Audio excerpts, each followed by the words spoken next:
she turned 18 and I got her a company set up in her name. I wanted to try and help her buy a property and do various things. Her mum went apoplectic with me, absolutely apoplectic, because she's saying her friends are 18, they haven't got companies and they're not directors. Just let her be a child.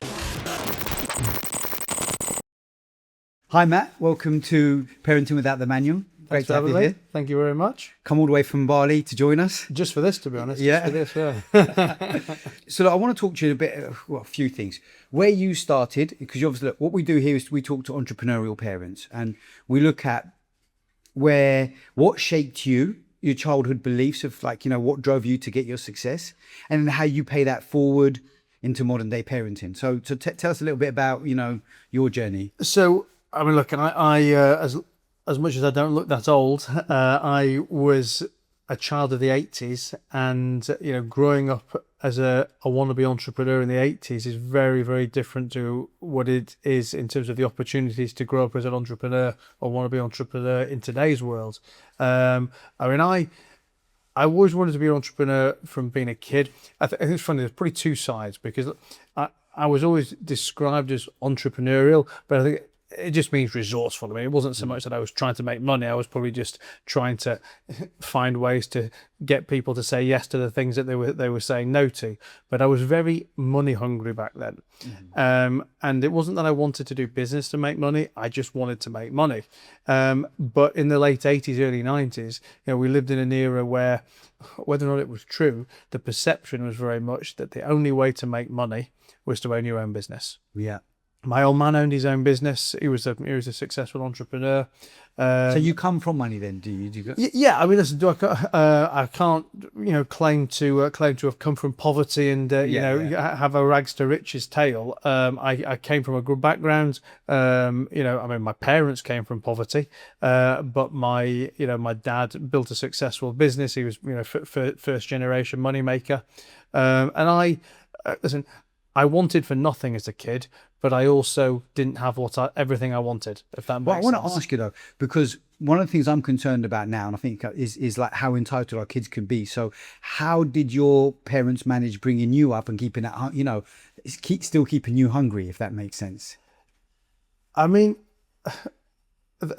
there was always a deal to be done for something. And just to be clear, and everyone has their own perception or their own view on what rich is and how much money is, and by anyone's standards, my background was well to do. My dad owned his own business. Back in the 90s, he'd have been a multi six-figure earner, which is probably like being a seven-figure earner today. Mm-hmm. We had a nice house, we had a holiday home in Spain, we went on lots of holidays.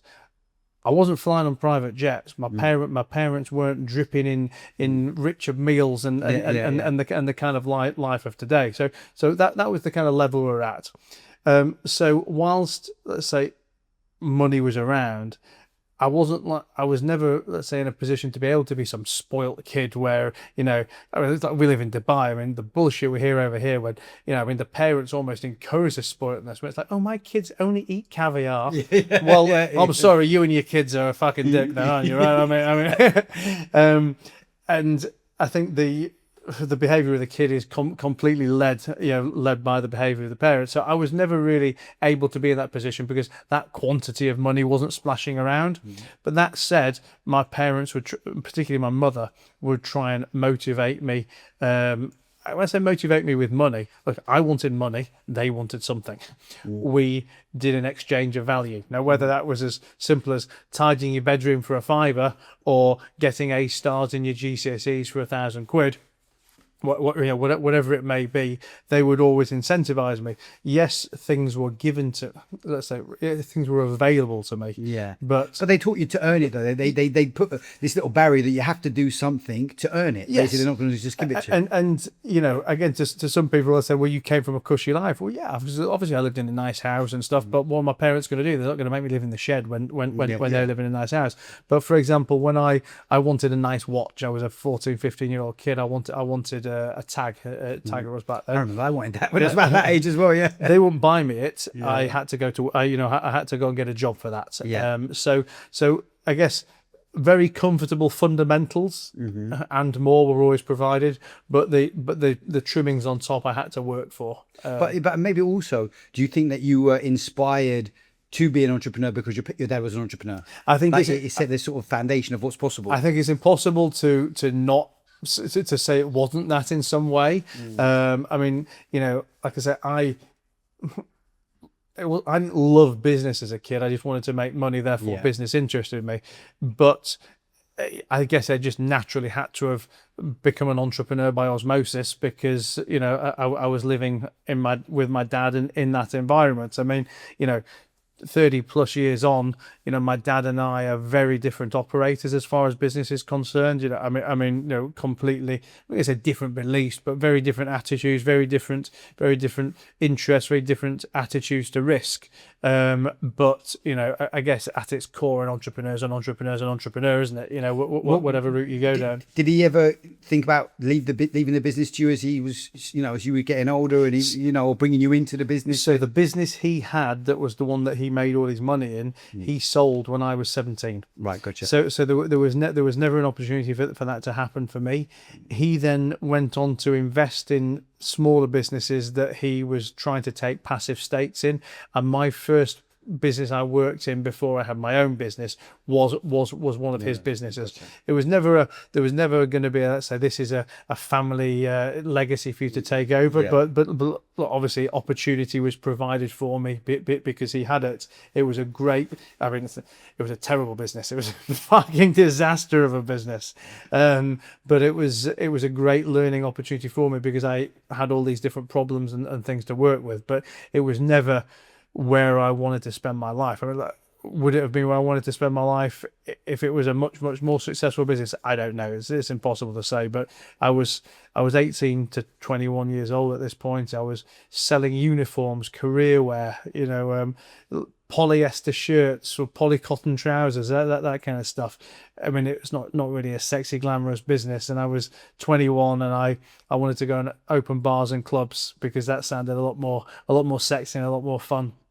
And, you know, I mean, it's interesting. I'm listening to you talk because I think back in those days, and I recall that as well, from what I remember, there was a lot more of that business where it wasn't sexy, it wasn't enjoyable, it just was business. Whereas I think today we're in a different world where people are making fortunes doing something that is sexy and enjoyable and living their passions. You know, I think.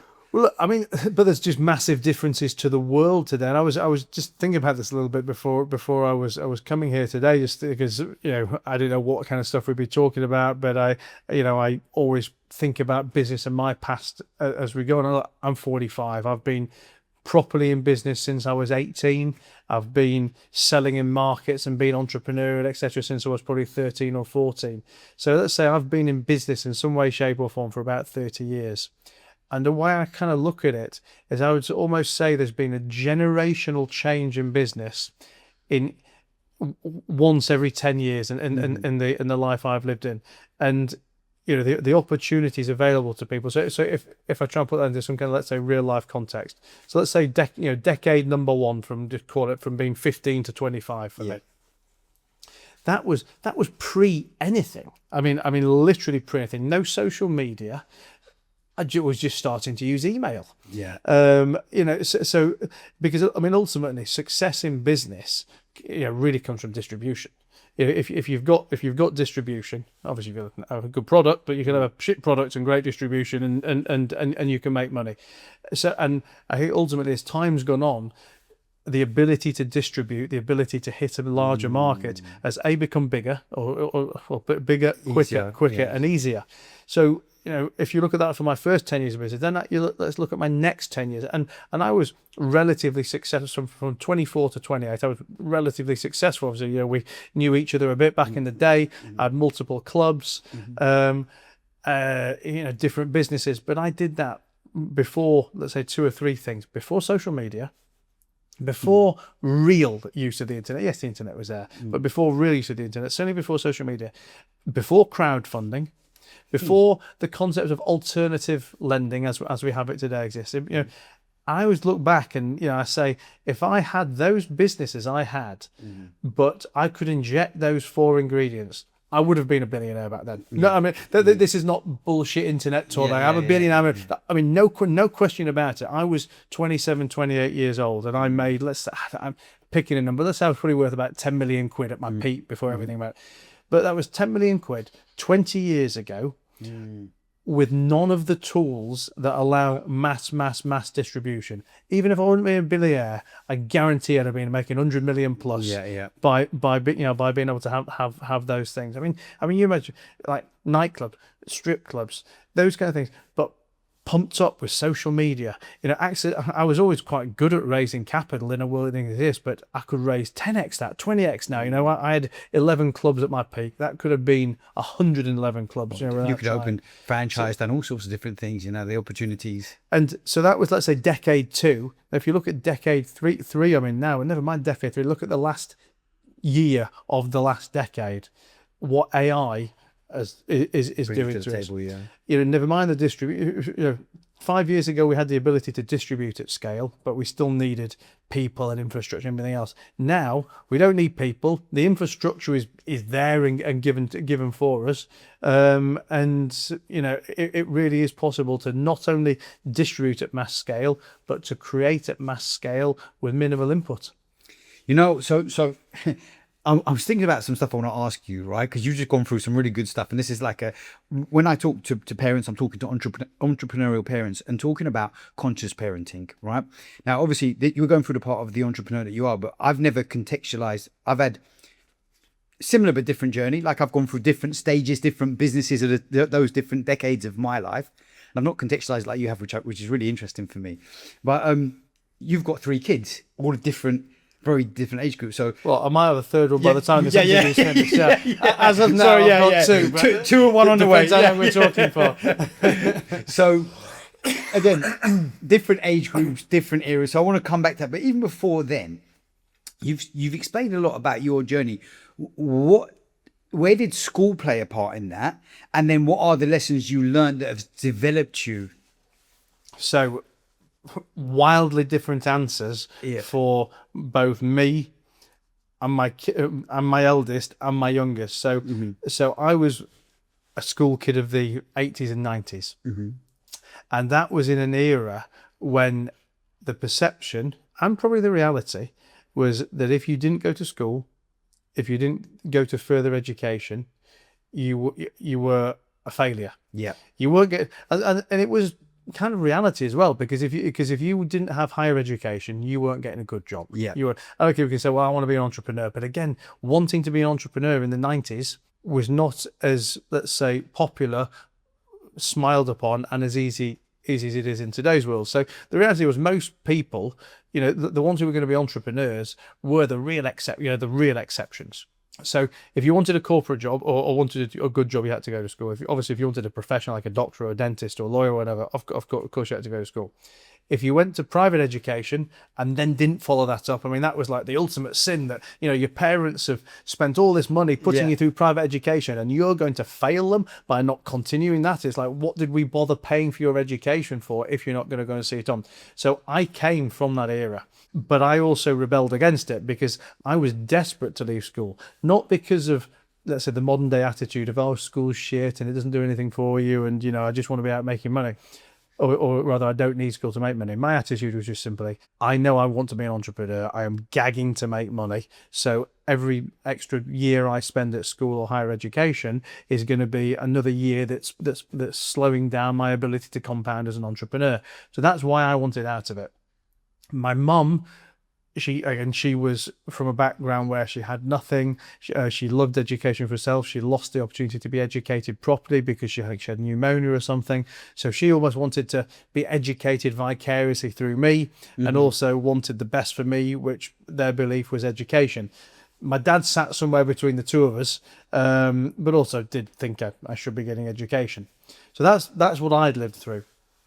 But before you go to your kids and stuff, what I want to ask you though is, I quit. I did quit. You did quit. So I did school to 18. I was going to take a gap year because I thought I'll try and make some money in the gap year. Then I thought, well, I can't really rush it in a year.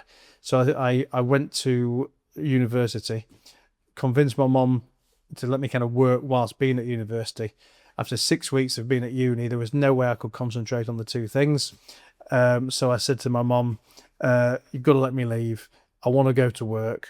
And if everything fails during this next year, well, then I'll go back to uni then. And it's just like I've had a gap year like the rest of my friends. So no biddy. And she said, okay, you can go. And if you're not successful by the end of the year, then you've got to go back to uni. And I always say, here I am, 25 years later, praying that I don't have to join as a mature student in September. A few close calls. There has been a few close calls. But again, this grit, resilience, all the ups, all the downs, the you being willing to shift your perspective and everything. As things in school helped you out? Was it experiences in school with people? Is there incidences, or is it something you've learned somewhere else? And like what do you think are the key ingredients before we go into like where your kids are at now? I mean, look, I think ultimately you're a product of everything, aren't you? Yeah. And it's interesting because, you know, obviously when I was younger, starting my businesses at 18, 19, 20, whatever, my father was very wealthy back then. I mean, he'd been okay till he sold the business, and when he sold the business, he got good money. So whilst I very much wanted to go and make my own money, and he certainly didn't write me checks to set my businesses up or anything like that, I think I'd be lying if I didn't probably internally have some kind of safety net that it was like, oh, my dad's got a few quid, so I'm never going to be homeless. I mean, I never thought like that actively, but consciously, but subconsciously, it must have been inside me. But then my dad got onto basically a systematic set of failures, and by the time I was about 22, he was almost bankrupt. Oh wow! Which, you know, it's another story in itself. It's something he's never really, recovered from. He's not bankrupt, but he's 95% down on where he was 20 years ago, and he's lost the motivation to go again. So by the time I was really starting to need money and want to take risks and stuff, I didn't have that safety net anymore. And then when I had my first massive failure and went bankrupt when I was 27, 28, I guess all I had going for me was the fact that I wasn't prepared to stay down. I'm not necessarily even saying I had the skills, or I knew I had the skills to get back up again, but I thought I'm 27, I've got a wife, I've got a 1-year-old kid. I always say I was never born to be poor. So I had no choice but to find ways. And whenever people talk to me about the bankruptcy and they say, well, how did you pick yourself up at such a hard time? I was like, I haven't got a great story for you. My answer was simply, I didn't see I had a choice. I've got a mortgage that needs paying, a kid that needs looking after. So I've got to go and do whatever it takes to get it done.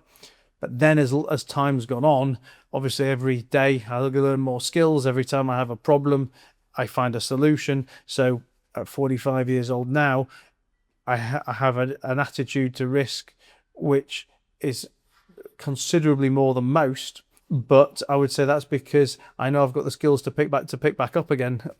If not, because ultimately when it comes to building a business, it comes to an idea, an offer, an ability to market, an ability to deliver these, or a network to be able to raise some capital from whatever it may be. And I've got all of those things anyway. Mm-hmm. Yes, it would be easier with a few million quid in the bank, but I can also do it without any of that as well. So I guess that's what gives me my confidence, in the same way that, I don't know, if I was if I was Elton John and I lost everything tomorrow, well, I could go on stage that night, tinker around on the piano, and someone's going to pay me a 250 grand check. So I guess it gives you a level of confidence and risk tolerance.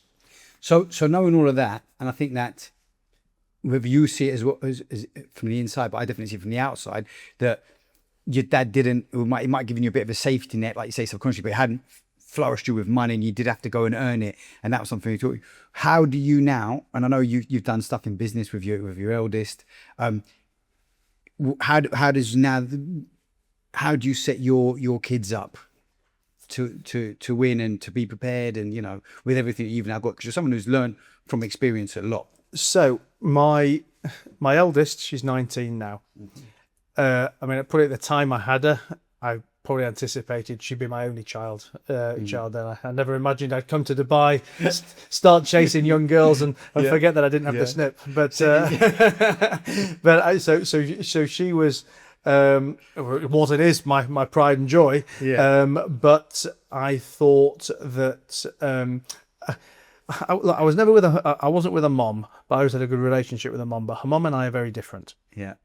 And I always wanted to push entrepreneurialism and business, etc. on her. Her mum never wanted to, because her mum was. It's not so much that her mum's the educator. She's not in that respect, but her mum is. Her mum worries what other people think. Gotcha. So many decisions that were made, and She wants to sort of conform to society, and or the other mums. Now, to be clear, you're complete opposites, aren't you? well, and I don't say any of this, let's say, as a disrespect on her. She was an amazing mom, and I've got so much time for her, but we would pull in different directions, because, for example, I'd be saying, we talk about, I used to get money for doing things, so I'd say to my 12-year-old, read this business book, and I'll give you 50 quid or whatever it may be, and she got no interest in reading it. And then I'll be saying to her mum, she read these books, and the answer would end up being, well, she doesn't like them. Of course she doesn't like them, because she's 12. Where are we going to go with here? Or I'd be saying, right, she's turned 18, and I got her a company set up in her name. I wanted to try and help her buy a property and do various things. Her mum went apoplectic with me, absolutely apoplectic, because she's saying, her friends are 18 and they haven't got companies and they're not directors. Just let her be a child. And I can try and get into the ins and outs of saying, hang on a minute, this is going to take 45 minutes a month of her time to have a property and to build some financial security, etc. But I'm banging my head against a brick wall, because, again, in the nicest possible way to her mum doesn't have this knowledge, or her mum doesn't have these skills. Therefore, she doesn't understand what I'm trying to do to her. And I ended up, when I say gave up, I don't mean given a bad way, but my daughter, she's on a massive education path. She's done phenomenal at school. Pretty much A stars across the board at GCSEs, A's across the board at A levels. She's now doing aerospace engineering at Durham University. She's doing very, very well. She doesn't want business. She absolutely doesn't want business. So when you ask, what do I do with her and how do I spoil her or not spoil her or whatever now, I don't try and push any business on her, because she's got no interest. We're talking business, but what about like resilience and grit? But what I do try and educate is financial literacy. Yes, because and that I do push hard on. Like when I used to push on business and I get the pushback to me, I gave up. But now I will always push very hard on financial literacy and investment in education, because I say to her, listen, I'm not trying to change the career path you're on. You want to be an engineer, happy days, but you don't want to be a skint engineer. And the things I'm trying to show you, the things I'm trying to tell you, are going to take none of your time, by the way, and you're going to wake up at 40 years old, just by boring simple things, by putting this 250 quid a month away that becomes 500 quid a month, that goes in a tracker fund, or that gets an 8% instead of a 6%. These very boring things that 99% of the world don't understand will mean that when you're 40 years old, for example, you might have a couple of million quid in your bank for doing nothing, by the way, for doing literally nothing. And you can still be your engineer. But imagine being an engineer with a couple of million quid in the bank. So when you don't fancy being an engineer, you can take a year off, or when you want to invest in something, or whatever it may be. So that side of things, I do push hard on. My 3-year-old, she's 3, so we haven't got that far now. But her mom is very well. It depends what kind of a mood she's in with me. But when she's not at war with me, her mom is very much of the attitude that I will defer to Matt's better judgment for education and finances. And I say we have always agreed that we'll homeschool her. Right. And again, not because I have some pathological hatred of the school system, but I just know that the things I want to take her on. And when you say, what's your curriculum going to be? As of right now, I can't tell you exactly what the curriculum is going to be, but I know that the things that are important to me are multiple languages, financial literacy, things that might not even look like education. But if she had a brain, a nice network, spoke 3 languages, and could play the piano, the violin, and the guitar, I'd be much happier with that, by the way, than if she could recite geography backwards or something like that. So I want to kind of go down that route with her. And then when it comes to spoiling them, it's a fine line, because I want to do the best. I do want to do the best for them, and I'm sure I'll give them more. I'll give them what other people consider spoiling them. But actually, I think to me, spoiling isn't an amount of money. Spoiling is the attitude that somebody has, and you could give someone £100 and they could be a total spoilt twat, or you could give someone £1,000,000 and they could be the most humble, respectful person in the world.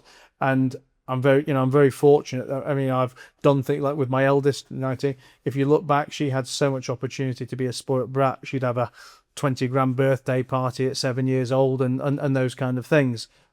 But I kind of hit it with both angles, if you like. I would never, I'd never tolerate rudeness or disrespect or misbehavior. Even now, if with again the 3-year-old, if no matter how much I hate her mom or we're at war with her mom, I will never tolerate the disrespect from the baby to the mom and things. So I think ultimately, it's like when you say alcohol makes them a bad person. No, it doesn't. Alcohol just shows what a bad person they already are. And it's the same with money. You can write someone a blank check, but if they're a good person, they'll just be a good person with a blank check. I think when you're saying that, you don't hold it against like the schooling system, or you don't have a hatred for the schooling system, but what you are highlighting is the skills that you want them to have that are important, whether it's playing the piano, whether it's speaking the languages, is not what's being necessarily taught at school. And what you're saying is, and especially financial literacy is obviously a big one. You haven't touched so much on emotional intelligence, which I think is also another big one. I think that when you even talk about how you are, and again, I'm seeing patterns in you, by the way, because you've gone through ups and downs. You've been able to regulate and recover. That's a big emotional strength that you've got. And so where you see things now, and I think as well as for all of us that are entrepreneurs that we've gone through, when you're willing to pick yourself up, you sort of battle harden, and you just become a lot calmer in every situation. Everything's like, Well, but it's hard, it's bad, because as parents, we don't want our kids to go through any hard times. We want them to have the best of everything. I mean, again, unless it's a social media person today that says, I'm going to make my kids eat shit because, but we don't really want that, right? But it's how do you strike that balance? I tell you, I mean, literally this afternoon, the baby's in Bali, and the nanny sent me a video, and she's playing there with her little best mate. They're both like literally just a few weeks younger than 3 years old. And my daughter has gone and put her best mate, their on and off best mate, she goes and pushes this other kid, and this other kid turns around, and she's a lot bigger than her, she clocks her and she gets her, and she's sat in a headlock, and I can hear my daughter crying and screaming. And the one, let's ignore the funniness of it. The one side of it is, if I was there, I'd want to be running in and interrupting and saying, get off her, come away. But then the other side of it is me saying, as soon as I get back to Bali, I'm going to show you how to throw a couple of punches. Because ultimately, as much as you don't want them to have the bad things, they can't improve. They can never improve. And listen, I can sit here now and say, I wouldn't have had my life any other way. The knowledge I've got now, the skills I've got now have come from the hard times. Would I really have had it another way? Well, I'm sure I probably would have rather had it another way. But it is what shapes you, like those bad things do shape you. Listen, I used to say and obviously I'm divorced as well, and I've gone through similar things. I don't know if I'm as much at war, but we've I couldn't homeschool. I would have wanted to, because like what you had with your first, the mother of your first child. I wouldn't say we have different views. She's probably more, my ex-wife definitely looks to me as the business person, as the guiding star of educational decisions. But again, it's one thing saying it. If we're in different countries or whatever, or different places, she's got the one that's got to affect it essentially, right? And then that's where the challenge comes. But I always just say, look, I kind of want my son to fall. I don't want to teach shit. But I want him to fall over and be able to pick himself back up, because I'm not always going to be there to pick him up. And he needs to develop that muscle. I can't go to the gym for him. Do you get what it's finding the middle ground, isn't it? And I guess if we talk about it, let's say in physical danger, this is something where my 3-year-old's mom and I do disagree on.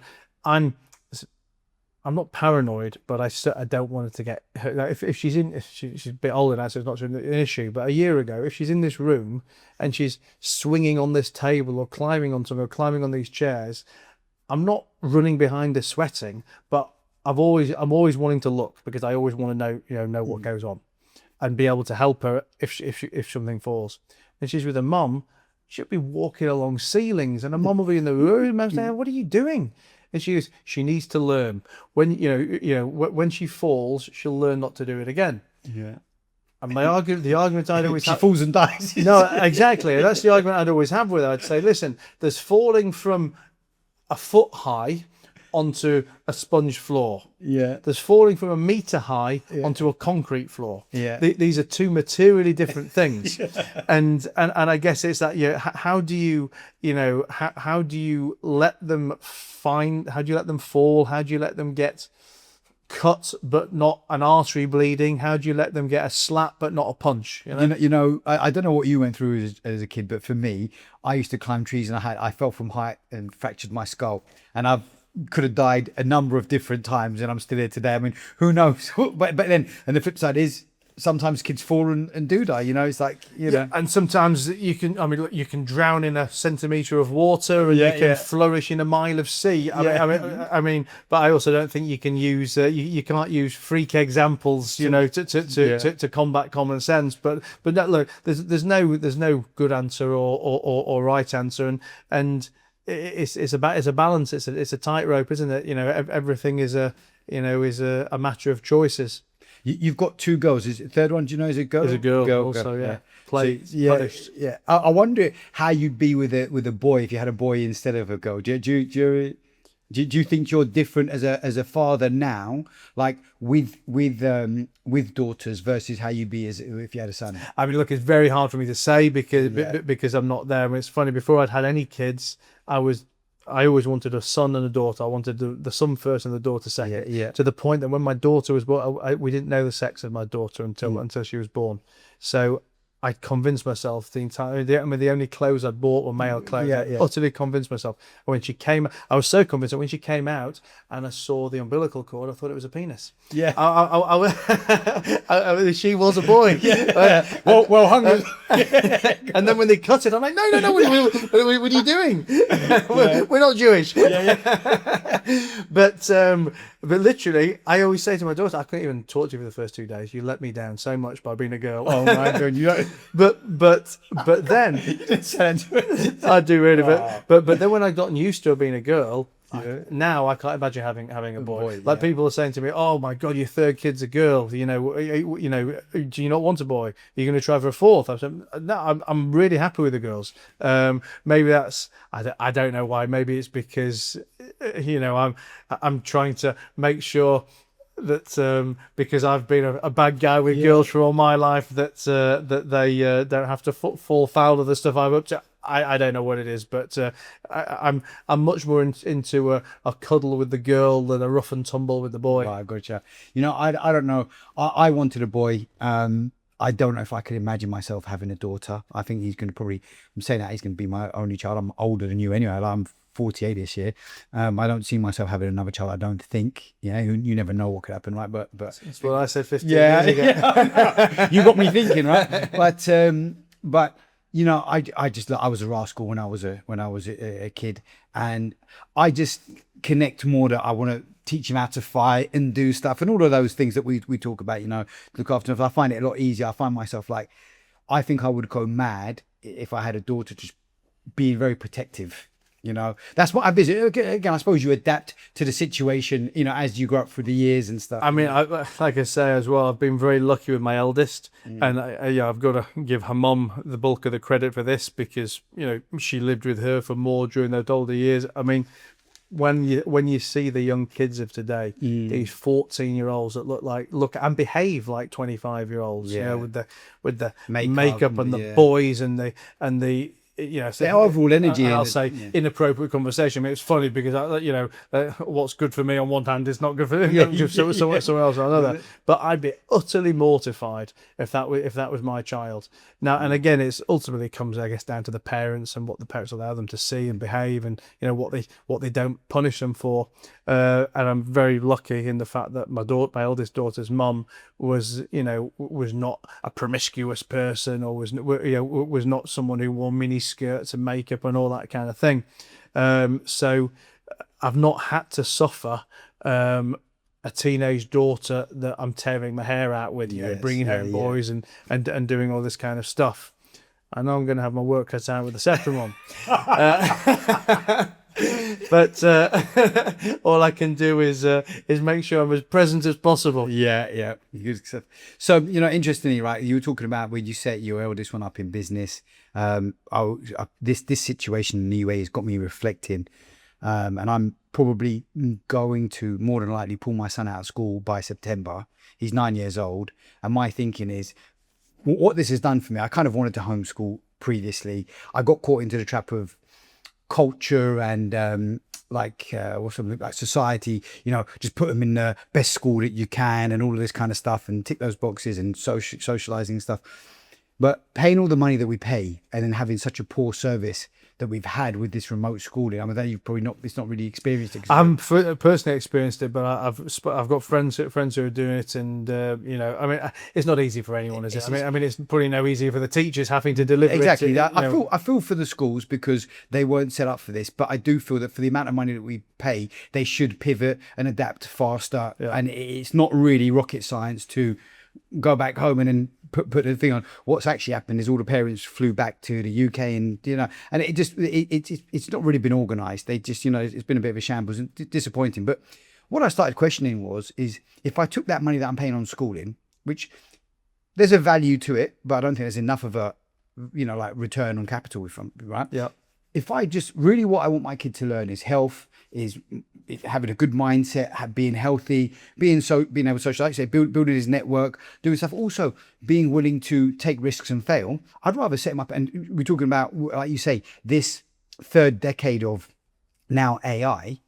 Like, I think they're still learning stuff that's so antiquated that if, you know, like what are they learning that's antiquated? Like you say, like geography, history, like it's not really changed since you and I were at school. How much, okay, perfect example. If you said to me today, what are the best career choices? So you spoke about, I think, lawyers and doctors and stuff like that. So growing up, I wanted to make money. My dad told me be an accountant, lawyer, or a doctor. And that's, so that meant studying. And actually my whole path was go to university, then qualify as a lawyer.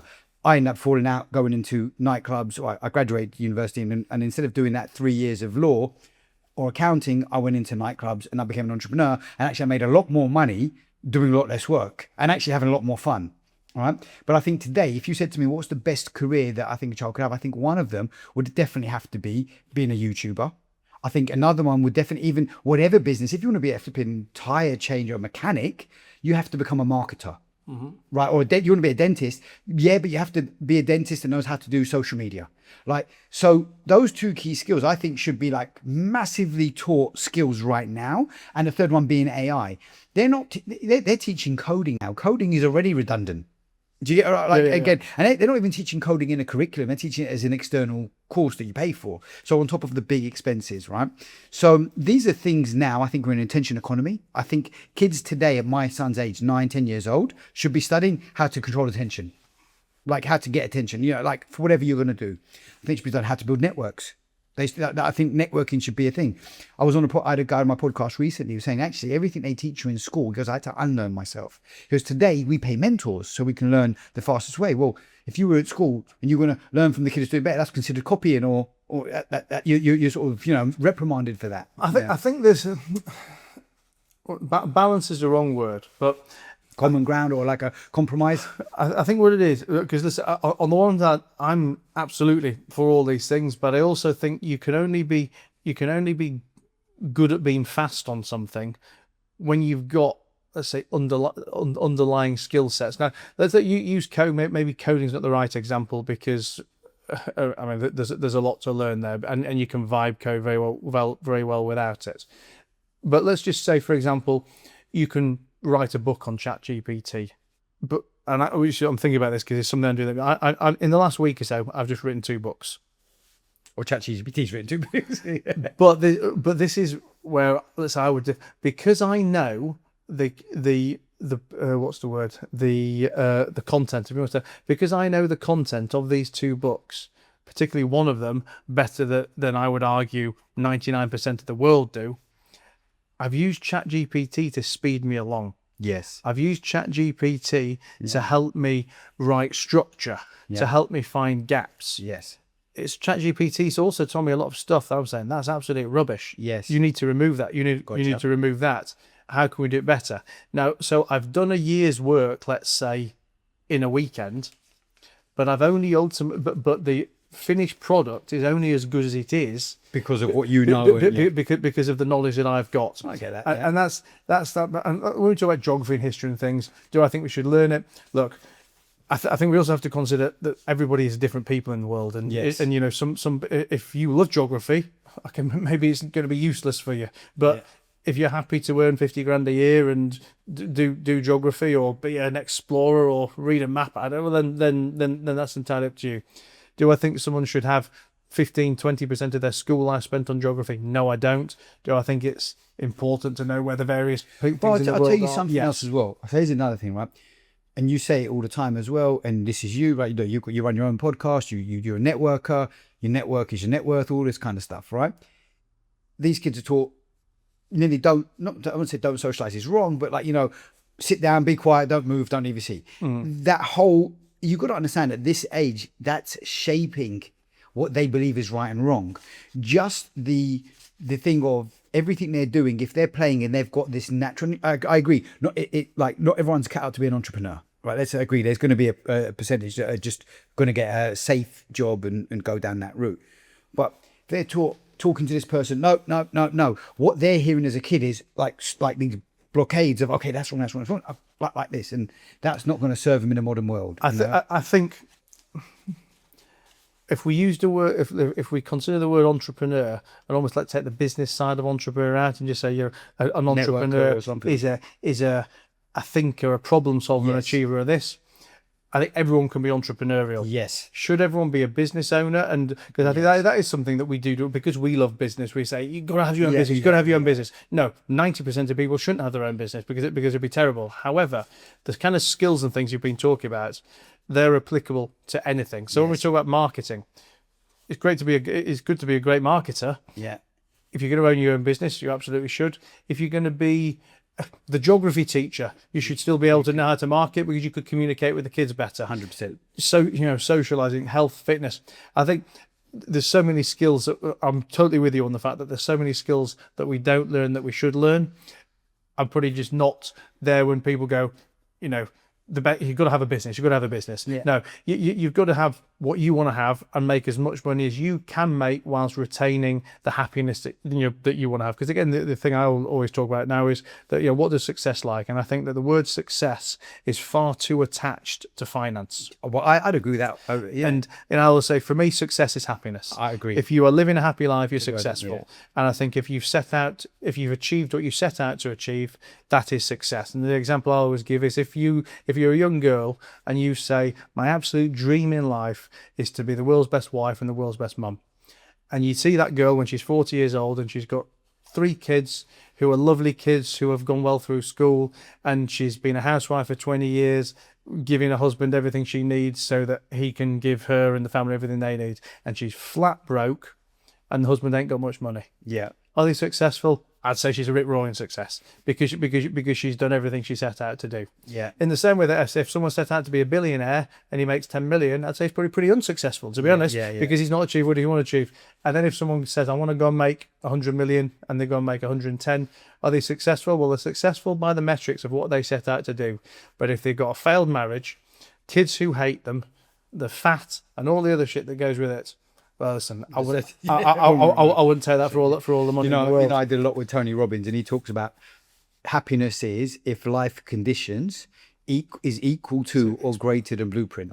Yeah, as in like outcome is in excess of expectations. Your model of the world, and if your life conditions don't equal your blueprint, your blueprint is what you think the world should be. You know what you're then you're not a success, right? But coming back to what I was doing, like with my son, I think look, he's opted to be, I think, an entrepreneur at this point. I mean, I'm happy for him to be. He can do whatever he wants to be. But when I look at a YouTuber, I don't consider necessarily a YouTuber entrepreneur. By the way, I see a YouTuber taking a passion or an idea where they're actually living a fun life and just being able to monetize it, and that's I think today that would be a great career for the average 18-year-old to 25-year-old. with AI now, God knows where it's going to be in 10 years' time and what the right path is going to be then. I know my point is we need to be thinking that, I think, in schooling and in educating our kids, whatever it is, what does the world look like in 10 years and how are we preparing for them, to helping them prepare for it today, for then. Yeah. But and I just figured that with all the money that I'm spending on private school, if I put that into his businesses, and he like what you said about your daughter at the beginning, and he failed and he failed and he failed, which I'd be more than happy for him to do. That's the learning, that's the development. And I think when you and I discuss, okay, we are entrepreneurial, but we look at who we are today and are probably both very proud of ourselves to be when we look at the man in the mirror, right?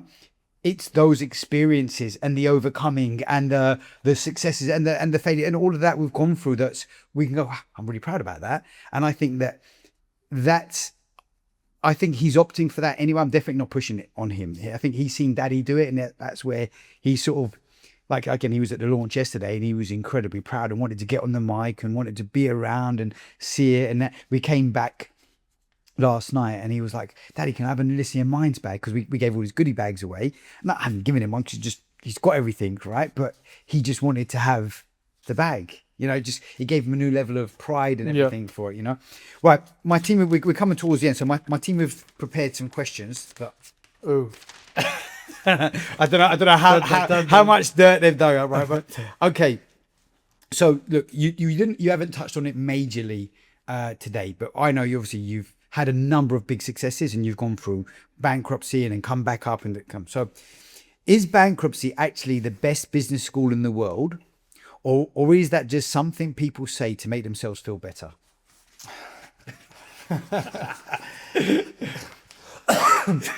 Take your time. Try to think, is it the best? But listen, the things, it's like what we were saying earlier when we say about learning from the scars. I mean, there isn't much of a bigger. I mean, I guess bankruptcy is akin to death in a way, and what you learn about yourself when you're looking down that alleged tunnel of light is probably more than you can learn at any other time. Do you really want to go there? Like, listen, I am today I am a product of what I've had for the last 25 years, which has been all the downs as well as all the ups. So I can't change that, and I guess I've benefited from those scars. Would I suggest that someone else goes through it? Absolutely not. Yeah. And I guess obviously I now try and make a career out of helping people not make the same mistakes I've made by let's say imparting the knowledge that I've had. But the problem in so many situations is we don't like to listen to other people. There's a very small minority who listen to mentors, who can allow other people to make decisions for them in times of absolute crises. And the problem is, in these kind of bankruptcy situations, you don't know the answer because you've never been there before, and you'll probably never be there again. So do I think it's something that people tell themselves to feel better? No, I think it is a phenomenal school, the school of bankruptcy. But is it a school that most people would rather avoid? I think it is, yeah. And there's many, nearly most successful people have gone through bankruptcy and recovered and built again, So I think there's a lot there. Can you teach someone to be a great entrepreneur, or is it something you're born with? I think you can teach them the skills of being a great entrepreneur. We touched on things, like marketing and communication and sales, and because these are skills that are applicable to many different areas of life, not just business. I think you can teach people the skills. But to really be an entrepreneur, I think, you've got to have creativity, you've got to have appetite for risk, you've got to have a desire to change the world, or certainly to change your own little world. Those things are probably a bit more what you're born with, or maybe maybe if not what you're born with, they're a product of the circumstances that you've grown up in. But I don't really think you can go to school and get grit. If that, I mean, yes, you can maybe teach people when you're teaching a kid how can you get grit and how can you do these things. But I think like the real best entrepreneurs out there, it's probably something magic with them. In the same way, if we give it a sporting analogy, can whatever sport, football, can anyone be taught to play football? Yeah, anyone can be taught to play football. But the Beckhams and stuff of this world, they're just born with some magic Extra, that nobody else can have. We can all learn to kick a ball with our left leg and our right leg, and whatever it may be. But there's always going to be some people who are better than others, and there's always going to be some people who just don't need a school because there's just something magic inbuilt in them. I think that I think some level of success sometimes is like in connection to risk you're willing to take. I think if you're willing to take a bigger risk, it doesn't always mean a bigger reward, but it definitely means you can go where people haven't been and you can do things, And I think that sometimes the hardest times you've faced help you. Like, I think my level of risk aversion now, I'm not risk averse as well. I could do like anything, and I'm pretty sure you feel the same, right? I think that's because when you've been so low, when you rebuild back up, you just back yourself. You just like, it hasn't killed me, and if I die, and whatever's going to happen, right? But I think that like going through that, sometimes when people are faced looking down that dark hole there, some people break and some people break through, basically. And I think that if you break through, you then back yourself every single time. Absolutely. Pretty much, and it takes you to another level. Are we raising a generation of financially illiterate adults, and are the parents to blame or the system? I mean, I don't think it's this generation. I think it's all generations. We because the things we were talking about earlier, the things that you want to correct, with your education platform, financial literacy has never been something that's taught. I mean, listen, I'm not a conspiracy theorist. I don't subscribe to the things that, we've purposefully not taught it because we want to have this, this world of sheep and stuff. I mean, I just think we just don't teach it, and why do you think they haven't taught it? Come in, like it must. Why do I think they haven't taught it? While you're thinking about it, let me say this to you, right? For me, there's two failed systems out there massively failing, right? Education and the medical. Mm-hmm. And I know you've become a lot more health conscious. So you're now aware over the last like sort of five odd years, I would say you've become 5-10 years. Yeah. You've become a lot more health conscious. Yep. And I would say that both systems massively fail. We know that the medical industry is pushed by these drug companies that, they're not there to cure the problem. So actually, there is a lot of holistic health things that you now do and other people do that are just are great for you, right? And no one's really taught us. But even the medical industry is more as advanced more than the educational system. It's not people don't know. It's not teachers don't understand. So I guess the medical sector probably fails, I'd say, for two things, which would be one, misaligned incentives, and two, appetite for risk. And so obviously we know the misaligned incentives are that it's cheaper to give someone medicine for a problem than it is to cure. Sorry, not cheaper. It's more profitable for a drug company to give someone medicine for a problem than it is to cure that problem. And then I think there's probably a risk appetite or lack of risk appetite. That, I mean, you talk in simple things like, for example, I've been on testosterone replacement, for 4 years, 5 years. If I got you in all the trouble. Exactly. But if I go and talk about that to people in England, I mean, I'm telling you, 99% of doctors are anywhere between completely against it and don't understand it. Yes. And why? I think we're in a world where they get sued for everything. They don't want to take any kind of risk whatsoever. They only want to prescribe the things that they've been given or taught about. And again, we can say, well, they're prescribing something because they pay better for it. No, I know plenty of doctors who are very genuine and honest people, etc. But they just stay in their lane. And I guess if we then take that to education, I think the world tends to stay in its lane. And you think, well, why are we not building generations of entrepreneurs? Because don't want to be entrepreneurs. They want someone else to give them a salary at the end of the month. They don't understand the fact that it's more risky that someone else is giving you a salary than you've got the skill set. But but most people, they're just steady eddies in their lane, aren't they? So here's a question: do you think that the most people want to be fit and healthy, or do you think that some people just want to be fat and lazy? I think most people want to be everything, but most people don't want to do anything. Work. Yeah. and I think everybody wants to be rich, but nobody wants to take the risks. Yeah. Everybody wants to have a six pack, but nobody wants to stop eating shit. Yeah. And you can apply that across the board. And I think it starts off as laziness, and then as life goes on longer, you sell yourself a story to convince yourself why you're happy that you're skint and why you're happy that you're fat. But ultimately, because there's nothing in life is complicated. Like businesses. Okay, certain businesses, if you're doing tech or medical or whatever, certain things are complicated in that respect. But the fundamentals of business, just like the fundamentals of fitness, it's like the fundamentals of cooking or anything. I mean, none of this stuff is complicated, but it all takes efforts that nobody wants to do. Jim Rohn used to say it's simple, but it's not easy. Exactly. Exactly. Have you heard the expression, everybody wants to go to heaven, but nobody wants to die? Yes. Yeah, that's pretty much it. Okay. Are successful parents actually better at raising resilient children, or does money make it easier to get it wrong? I guess that comes down to who is the person underneath the money. And again, you were talking earlier about, alcohol doesn't change you, it amplifies you. And I believe that money, alcohol, drugs, all these things, they're not agents of change, they're agents of amplification.